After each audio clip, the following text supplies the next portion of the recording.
जिस पिंकी की हत्या के आरोप में उसका पति अरुण और उसके घर के अन्य सभी लोग जेल की हवा खा आए, वही पिंकी वाराणसी में अपने प्रेमी नितेश के साथ मौज से रह रही थी। वाराणसी के थाना कैंट के थाना प्रभारी इंस्पेक्टर विपिन राय अपने ऑफिस में बैठे सहयोगियों से किसी मामले पर चर्चा कर रहे थे कि तभी उनके सीयूजी मोबाइल फोन की घंटी बजी। उन्होंने फोन उठाकर देखा, नंबर बिहार का था। उन्होंने फोन रिसीव किया तो दूसरी ओर से आवाज आई, जय हिंद सर, मैं झारखंड के जिला गिरिडीह से सिपाही राम कुमार बोल रहा हूँ। हमारे एसपी साहब आपसे बात करना चाहते हैं। ठीक है, बात कराएं, इंस्पेक्टर विपिन राय ने कहा। इसके तुरंत बाद फोन एसपी साहब को स्थानांतरित किया गया तो इंस्पेक्टर विपिन राय ने कहा, जय हिंद सर, मैं वाराणसी के थाना कैंट का थाना प्रभारी इंस्पेक्टर विपिन राय। आदेश दें सर। विपिन जी, मेरे जिले के थाना घनावर की एक टीम कुछ अभियुक्तों की गिरफ्तारी के लिए कल वाराणसी जा रही है। चूंकि अभियुक्तों का हाल मुकाम पांडेपुर है, जो थाना कैंट के अंतर्गत आता है, इसलिए मैं चाहता हूं कि आप उनकी हर संभव मदद करें। सर, उनकी हर संभव मदद की जाएगी, इंस्पेक्टर विपिन राय ने कहा तो दूसरी ओर से फोन काट दिया गया। यह 20 दिसंबर 2013 की बात है। अगले दिन 21 दिसंबर 2013 की दोपहर को थाना घनावर की पुलिस टीम थाना कैंट आ पहुंची, जिसमें एक सब इंस्पेक्टर, एक हेड कांस्टेबल और 2 महिला सिपाही थीं। सब इंस्पेक्टर ने इंस्पेक्टर विपिन राय के ऑफिस में जाकर कहा, सर, मैं गिरिडीह के थाना घनावर का सब इंस्पेक्टर पशुपतिनाथ राय। कल आपकी हमारे एसपी साहब से बात हुई थी ना? बैठिए, पहले चाय वगैरह पी लीजिए, उसके बाद अभियुक्तों की गिरफ्तारी के लिए चलते हैं। फिर इसके बाद थाना प्रभारी विपिन राय ने मुंशी को आवाज देकर चाय और नाश्ता भिजवाने को कहा। इसी के साथ उन्होंने छापा मारने के लिए ड्राइवर को भी तैयार होने के लिए कह दिया। चाय नाश्ता आता उससे पहले इंस्पेक्टर विपिन राय ने पूछा, मामला क्या जिसमें आप गिरफ्तारी के लिए यहाँ आए हैं? सर, हमारे थाना क्षेत्र की एक शादीशुदा लड़की पिंकी 2 जून 2011 को राउरकेला से नागपुर जाते समय बिलासपुर से रहस्यमय परिस्थितियों में गायब हो गई थी। मायके वालों का कहना था कि ससुराल वालों ने उसकी हत्या कर दी है। उसकी हत्या के आरोप में पति समेत ससुराल के 5 लोगों को जेल भेज दिया गया था, जिनमें से सबकी जमानतें तो हो गई थीं, लेकिन उसका पति अरुण अभी भी जेल में बंद है। जबकि हमें पता चला है कि पिंकी अपने प्रेमी नितेश के साथ आपके थाना क्षेत्र के पांडेपुर में किराए का कमरा लेकर 2 सालों से छिपकर मजे से रह रही है। चाय नाश्ता कराकर थाना प्रभारी इंस्पेक्टर विपिन राय गिरिडीह से आई पुलिस टीम को साथ लेकर पांडेपुर के लिए रवाना हो गए। जिस मकान में पिंकी और नितेश के किराए पर रहने की सूचना मिली थी, उस पर छापा मारा गया तो दोनों जिस कमरे में रहते थे उसमें ताला बंद मिला। पूछने पर मकान मालिक ने बताया, मेरे मकान में गिरिडीह का रहने वाला नितेश अपनी पत्नी पिंकी और बेटे के साथ लगभग 2 सालों से रह रहा था, लेकिन आज सुबह ही वह गिरिडीह चला गया है। दोनों निकले भी बड़ी हड़बड़ी में हैं। शायद उन्हें आप लोगों के आने का आभास हो गया था।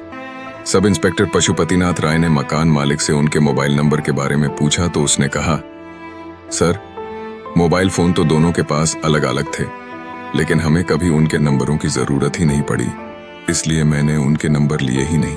हर महीने समय पर वे हमारा किराया दे देते थे, बाकी हमसे कोई ज्यादा मतलब नहीं था। आस पड़ोस वालों से भी नितेश और पिंकी का मोबाइल नंबर पूछा गया। सभी ने कहा कि उनसे उनके संबंध तो अच्छे थे, लेकिन उनका नंबर उनके पास नहीं है। सभी हैरान भी थे कि आखिर उन्होंने ऐसा कौन सा अपराध किया है कि गिरिडीह से पुलिस उनकी तलाश में इतनी दूर आई है। पुलिस ने कुछ बताया नहीं, इसलिए सभी ने यही अंदाजा लगाया कि दोनों घर से भागे होंगे। थाना प्रभारी विपिन राय गिरिडीह से आई पुलिस टीम के साथ वापस थाने आ गए। थाने आकर उन्होंने सब इंस्पेक्टर पशुपतिनाथ राय को आश्वासन देकर वापस भेज दिया कि नितेश और पिंकी के यहाँ आते ही वह उन्हें गिरफ्तार करके सूचना देंगे। इतना कुछ जानने के बाद मन में यह उत्सुकता तो पैदा ही होती है कि मामला क्या था जो गिरिडीह पुलिस को नितेश और पिंकी की गिरफ्तारी के लिए वाराणसी आना पड़ा। यह जानने के लिए हमें गिरिडीह ही चलना होगा। झारखंड के जिला गिरिडीह के थाना घनावर के गांव ओरखार के रहने वाले नूनू राम खेती बाड़ी तो करते ही थे, वह लकड़ी के फर्नीचर के कारीगर भी बहुत अच्छे थे। उनके 2 बेटों में परमेश्वर बड़ा था तो अरुण छोटा। खेती और फर्नीचर बनाने के काम से उन्हें अच्छी आमदनी हो रही थी, इसलिए उनकी जिंदगी आराम से कट रही थी। नूनू राम विश्वकर्मा भले ही ज्यादा पढ़े लिखे नहीं थे, लेकिन वह बेटों को पढ़ने के लिए प्रेरित करते रहते थे। उनके लाख चाहने पर भी बड़ा बेटा परमेश्वर हाई स्कूल से ज्यादा नहीं पढ़ सका। उसका मन पढ़ने में नहीं लगा तो उन्होंने उसे भी अपने काम में लगा लिया। परंतु छोटा बेटा अरुण पढ़ने में ठीक ठाक था, इसलिए वह उसके मनोबल को बढ़ाते हुए आगे पढ़ने के लिए प्रेरित करे रहे। परमेश्वर अपने पैरों पर खड़ा हो गया तो नूनू राम ने कोडरमा के रहने वाले अपने एक रिश्तेदार की ममेरी साली की बेटी गुड़िया के साथ उसका विवाह करा दिया। तब तक अरुण भी बीए कर चुका था। अब वह पढ़ाई के साथ साथ पिता के काम में उनकी मदद करने लगा था।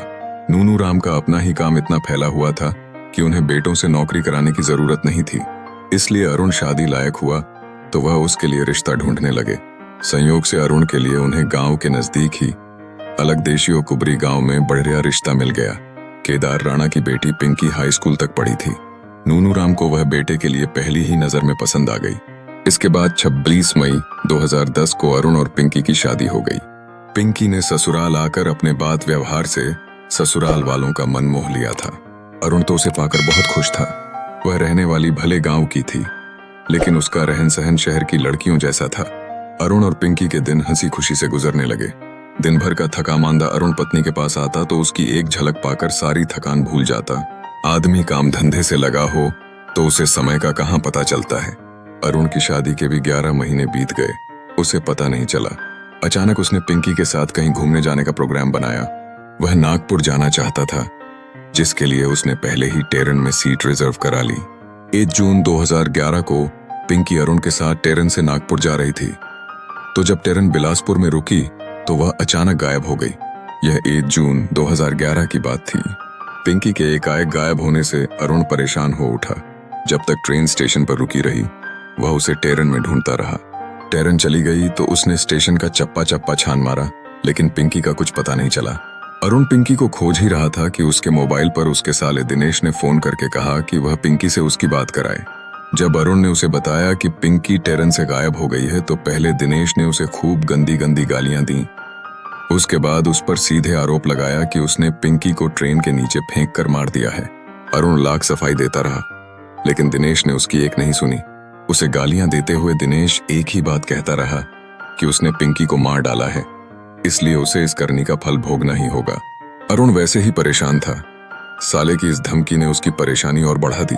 अरुण बिलासपुर में पिंकी को खोज ही रहा था कि दूसरी ओर उसके ससुर केदार राणा ने थाना घनावर जाकर तत्कालीन थाना प्रभारी महेंद्र प्रसाद सिंह से मिलकर पिंकी को टेरन से फेंककर मार डालने की रिपोर्ट अरुण, उसके पिता नूनू राम, मां रामणी, भाई परमेश्वर और भाभी गुड़िया के खिलाफ दर्ज करा दी। मुकदमा दर्ज होते ही थाना घनावर पुलिस ने नामजद लोगों को गिरफ्तार करने के लिए छापा मारा। नूनू राम को रिपोर्ट दर्ज होने का पता चल गया था, इसलिए पुलिस से बचने के लिए वह परिवार सहित छिप गया था। लेकिन वे लोग कितने दिनों तक रिश्तेदारों के यहाँ छिपे रह सकते थे, इसलिए धीरे धीरे सभी ने आत्मसमर्पण कर दिया। अरुण तो पहले ही पकड़ा जा चुका था। इस तरह नूनू राम का पूरा परिवार पिंकी की हत्या के आरोप में जेल चला गया। नूनू राम, परमेश्वर, रामणी और गुड़िया की तो जमानतें हो गईं, पर अरुण की जमानत नहीं हो सकी। नूनू राम के जमानत पर जेल से बाहर आने के कुछ दिनों बाद पिंकी का बाप केदार राणा उनसे मिलने आया। इस मुलाकात में उसने नूनू राम से कहा कि अगर वह चाहें तो इस मामले में वह समझौता कर सकता है, लेकिन इसके लिए उन्हें उसे 8 लाख रुपए देने होंगे। समधी की इन बातों से नूनू राम का माथा ठनका। वह इस बात पर गौर करने लगा कि जिस आदमी ने बेटी की हत्या के आरोप में उसके पूरे परिवार को जेल भिजवाया हो, वह पैसे लेकर समझौता करने को क्यों तैयार है। जरूर इसमें कोई राज है। उसने केदार राणा से कहा, जिस अपराध को हमारे परिवार ने किया ही नहीं, उसके लिए समझौता करने की बात कहां से आ गई। हम तो वैसे भी जेल हो आए हैं, तुम 8 लाख की बात कर रहे हो। हम फ्री में भी समझौता नहीं करेंगे। इसके बाद नूनू राम ने एक वकील से सलाह करके गिरिडीह की अदालत में 10 दिसंबर 2012 को पिंकी की हत्या के मामले में अपने परिवार को निर्दोष बताते हुए एक परिवाद दाखिल किया। यही नहीं, अपने समधी की बातों से उन्हें पूरा यकीन हो गया था कि इस मामले में उनके परिवार को फंसाया गया है। यही सोचकर उन्होंने निश्चय कर लिया कि वह असलियत का पता लगा कर रहेंगे। पिंकी जिंदा है, लेकिन कहाँ है, इसका पता उन्हें लगाना था। नूनू राम को पता था कि आदमी कैसा भी हो, उसका कोई ना कोई दुश्मन होता ही है। उन्हीं दुश्मनों से मिलकर नूनू राम सच्चाई का पता लगाने लगे। इसी खोजबीन में उन्हें पता चला कि कुबरी के जिस स्कूल में पिंकी पढ़ती थी, उसी स्कूल के प्रिंसिपल चंद्र भानु राय का बेटा नितेश कुमार भी पिंकी के साथ पढ़ रहा था। पढ़ाई के दौरान ही दोनों में प्यार हो गया था। नितेश के घर वालों को तो पिंकी को बहू बनाने में कोई ऐतराज नहीं था, लेकिन जब इस बात की जानकारी पिंकी के घर वालों को हुई तो उन लोगों ने हंगामा खड़ा कर दिया। इसकी वजह यह थी कि नितेश उनकी जाति का नहीं था। नितेश और पिंकी का प्यार अब तक इस स्थिति तक पहुंच चुका था कि वे अलग होने के बारे में सोचकर ही डर जाते थे। इसलिए पिंकी ने नितेश के साथ भागकर अपनी अलग दुनिया बसाने का निर्णय कर लिया था। इसके लिए नितेश भी तैयार था। अब वे मौके की तलाश में थे, लेकिन घर वालों ने पिंकी को घर में कैद कर दिया था, इसलिए उसे मौका ही नहीं मिल रहा था। उसे मौका मिलता उसके पहले ही केदार राणा ने नूनू राम के बेटे अरुण के साथ उसकी शादी कर दी। अरुण बीए तक पढ़ा भी था और उसका फर्नीचर का काम भी बढ़िया चल रहा था। पिंकी दुल्हन बनकर अरुण के घर आ तो गई, लेकिन वह अपने प्रेमी नितेश को दिल से निकाल नहीं पाई। ऐसे में ही जब कहीं से नितेश ने उसका नंबर लेकर उसे फोन किया तो वह यह भूल गई कि अब वह किसी और की अमानत हो चुकी है। फिर तो दोनों में लगातार बातें होने लगीं। इन्हीं बातों में यह बातें भी होती थीं कि वह किस तरह उसके पास पहुंचे, क्योंकि नितेश अभी भी उसे अपनाने को तैयार था। शादी होने पर अरुण पत्नी को कहीं घुमाने नहीं ले गया था, इसलिए उसने पिंकी के साथ नागपुर घूमने जाने का कार्यक्रम बनाया। उसने टिकट भी करा लिया था। पिंकी ने यह बात अपने प्रेमी नितेश को बताई तो उसके लिए आतुर शातिर दिमाग नितेश ने उसे पाने की योजना बना डाली। उसने पिंकी से कहा, अगर तुम मेरे साथ भागना चाहो तो मैं तुम्हें उपाय बताऊं। मैं तो तुम्हारे साथ भागने को कब से तैयार हूं, तुम उपाय बताओ। पिंकी ने कहा, जब तुम नागपुर जाने लगोगी मैं तुम्हें बिलासपुर में मिलूंगा, तुम वहीं ट्रेन से उतर जाना। तो नितेश ने उपाय बताया तो पिंकी बोली, ठीक है, मैं पूरी तैयारी करके आऊंगी, लेकिन तुम समय से पहुंच जाना। रेस के बाद नितेश ने पिंकी से कोच और सीट नंबर पूछ लिया। 8 जून 2011 को अरुण पिंकी के साथ राउरकेला से नागपुर जा रहा था, तो रात में जब ट्रेन बिलासपुर में रुकी तो योजना अनुसार नितेश वहां मिल गया। पिंकी चुपके से उसके साथ ट्रेन से उतर गई। नितेश वहां से उसे लेकर दिल्ली चला गया। पिंकी के ट्रेन से उतरते ही उसके भाई दिनेश ने अरुण को फोन किया कि वह पिंकी से उसकी बात कराए। जब अरुण ने बताया कि पिंकी ट्रेन से लापता हो गई है तो दिनेश ने आरोप लगाया कि उसने पिंकी को मार दिया है और ट्रेन से गायब होने का नाटक कर रहा है। यही नहीं, पिंकी के पिता केदार राणा ने अगले दिन यानी 2 जून 2011 को थाना घनावर में अरुण और उसके घर वालों के खिलाफ बेटी की हत्या की रिपोर्ट भी दर्ज कर दी थी। नूनू राम को जब पिंकी और प्रिंसिपल चंद्रभानु राय के बेटे नितेश कुमार के प्रेम संबंधों के बारे में पता चला तो उसने नितेश के बारे में पता किया। पता चला नितेश भी तब से गांव में नहीं दिखाई दिया है जब से पिंकी गायब है। वह समझ गया कि इसका मतलब पिंकी जहां कहीं भी है नितेश के साथ ही है। यही नहीं, पिंकी के जिंदा होने और नीलेश के साथ होने की जानकारी पिंकी के घर वालों को भी है। साफ था केदार राणा के घर वालों ने पूरा षड्यंत्र रचकर उसके घर वालों को फंसाया था। नूनू राम ने पत्नी और बेटे से भी पिंकी के बारे में पूछा। पत्नी ने बताया कि काम खत्म होते ही बहू कमरे में बंद हो जाती थी, फिर वह फोन पर फुसुर फुसुर बातें करती रहती थी। बेटे ने भी कुछ ऐसा ही बताया। उसका कहना था कि एक पत्नी को जिस तरह अपने पति के प्रति समर्पित होना चाहिए वह समर्पण भाव पिंकी में नहीं था। इन बातों ने साफ कर दिया था कि पिंकी का प्रेम संबंध नितेश था।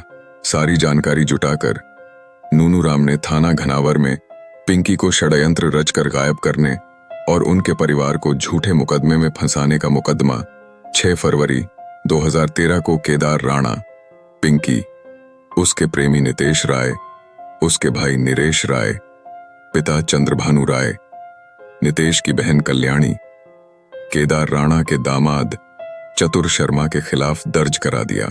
मुकदमा दर्ज होने के बाद पुलिस ने नामजद लोगों से पूछताछ तो की, लेकिन सबूत न होने की वजह से कोई कार्रवाई नहीं कर सकी। नूनू राम ने देखा कि पुलिस कुछ नहीं कर पा रही है तो वह अपने स्तर से नितेश के बारे में पता लगाने लगे। आदमी चाह ले तो कौन सा काम नहीं हो सकता। आखिर नूनू राम ने पता कर ही लिया कि नितेश के पिता चंद्रभानु राय अपने खाते से हर महीने नितेश के खर्च के लिए पैसा ट्रांसफर करते हैं, लेकिन वह पैसा कहां ट्रांसफर करते हैं यह पता नहीं चल रहा था। उन्होंने हार नहीं मानी और अंत में पता कर ही लिया कि वह पैसा कहां जाता है। नूनू राम ने पता कर लिया था कि निश्चित तारीख पर चंद्रभानु वाराणसी के लिए पैसा ट्रांसफर करते हैं। इससे उन्हें लगा कि नितेश और उनकी बहू पिंकी, जिसकी हत्या के आरोप में उनका बेटा अरुण जेल में बंद है, वह वाराणसी में कहीं रह रही हैं। इतने बड़े वाराणसी में उन्हें खोजना आसान नहीं था, लेकिन नूनू राम ने घुटने नहीं टेके और मेहनत करके पता लगा ही लिया कि नितेश और पिंकी वाराणसी के पांडेपुर में रह रहे हैं। उन्हें यह भी पता चल गया था कि पिंकी अब नितेश के बेटे की मां भी बन चुकी है। पूरी जानकारी जुटाने के बाद नूनू राम ने इस बात की सूचना इस मामले की जांच कर रहे सब इंस्पेक्टर पशुपतिनाथ राय और थाना घनावर के थाना प्रभारी रास बिहारी लाल को दे दी। थाना प्रभारी रास बिहारी लाल के लिए इतनी जानकारी काफी थी।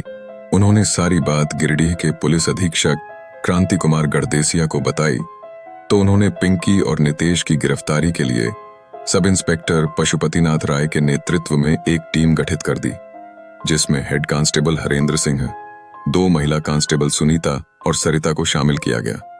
पुलिस अधीक्षक क्रांति कुमार ने थाना कैंट के इंस्पेक्टर विपिन राय को फोन करके इस टीम का सहयोग करने के लिए भी कह दिया, लेकिन वाराणसी से इस पुलिस टीम को खाली हाथ लौटना पड़ा, क्योंकि नितेश पिंकी और बेटे को लेकर एक दिन पहले ही गिरिडीह चला आया था। गिरिडीह पुलिस को नितेश और पिंकी भले ही नहीं मिले, लेकिन यह तो पता चल ही गया था कि पिंकी जिंदा थी और नितेश के साथ रह रही थी। सब इंस्पेक्टर पशुपतिनाथ ने वहीं से थाना प्रभारी रास बिहारी लाल को नितेश और पिंकी के गिरिडीह जाने की सूचना दे दी थी। सूचना मिलते ही उन्होंने तुरंत मुखबिरों को नितेश के घर पर नजर रखने के लिए सहेज दिया। उन्हीं मुखबिरों में से किसी मुखबिर ने थाना प्रभारी रास बिहारी लाल को सूचना दी कि पिंकी और नितेश गिरिडीह के टावर चौक पर कहीं जाने की फिराक में खड़े हैं। यह सूचना मिलते ही थाना प्रभारी रास बिहारी लाल सहयोगियों के साथ टावर चौक पहुंच गए। महिला सिपाहियों की मदद से पिंकी तो बेटे के साथ पकड़ी गई, लेकिन नितेश फरार होने में कामयाब हो गया। पिंकी को थाने लाकर पूछताछ की गई तो उसने जो बताया वह कुछ इस तरह था। पिंकी के बताए अनुसार 11 जून 2011 को पिंकी अपने पति अरुण के साथ नागपुर जाने के लिए निकली, तो योजना अनुसार टेरन के बिलासपुर पहुंचने पर वह चुपके से नितेश के साथ टेरन से उतर गई। नितेश उसे लेकर रेलवे स्टेशन के बाहर आ गया और वहां से दोनों दिल्ली चले गए। कुछ दिनों तक दोनों दिल्ली से जुड़े गाजियाबाद में किराए का कमरा लेकर रहे। उसके बाद दोनों उत्तर प्रदेश के वाराणसी आ गए, जहां थाना कैंट के मोहल्ला पांडेपुर में किराए का कमरा लेकर रहने लगे। यहीं उन्हें एक बेटा पैदा हुआ। पिंकी ने थाना प्रभारी को बताया कि वह अरुण से शादी नहीं करना चाहती थी, लेकिन मां बाप के दबाव के आगे उसने उससे शादी कर ली थी। लेकिन एक दिन के लिए भी वह दिल से उसकी नहीं हो सकी, जबकि अरुण और उसके घर वाले उसे पूरा प्यार और सम्मान दे रहे थे। अरुण के साथ रहते हुए वह पल भर के लिए भी नितेश को भूल नहीं पाई, इसीलिए मौका मिलते ही उसके साथ भाग निकली। वह उसी के साथ अपना यह जीवन बिताना चाहती थी। उसने यह भी बताया कि उसके मां बाप और भाई को पता था कि वह जीवित है और नितेश के साथ वाराणसी में रह रही है। नितेश उसके साथ रहकर पढ़ाई कर रहा था। उनका खर्च नितेश के पिता चंद्रभानु राय वहन कर रहे थे। यह जो कुछ भी हुआ था वह उसके परिवार वालों की सहमति से हुआ था। पिंकी के अपराध स्वीकार कर लेने के बाद थाना प्रभारी रास बिहारी लाल ने 23 दिसंबर 2013 को उसे न्यायिक दंडाधिकारी प्रथम श्रीमती अपर्णा कुजूर की अदालत में पेश किया, जहां उसका धारा 164 के तहत कलमबद्ध बयान दर्ज कराया गया। बयान दर्ज कराने के बाद उसे 14 दिनों की न्यायिक हिरासत में गिरिडीह की जिला जेल भेज दिया गया। पिंकी को जेल भेजने के बाद थाना घनावर पुलिस ने नामजद अन्य अभियुक्तों में से नितेश को छोड़कर सभी को गिरफ्तार करके जेल भेज दिया। पुलिस उसकी तलाश कर रही थी। अरुण को जेल से रिहा कराने की प्रक्रिया शुरू हो गई थी। मामले की जांच सब इंस्पेक्टर पशुपतिनाथ राय कर रहे थे।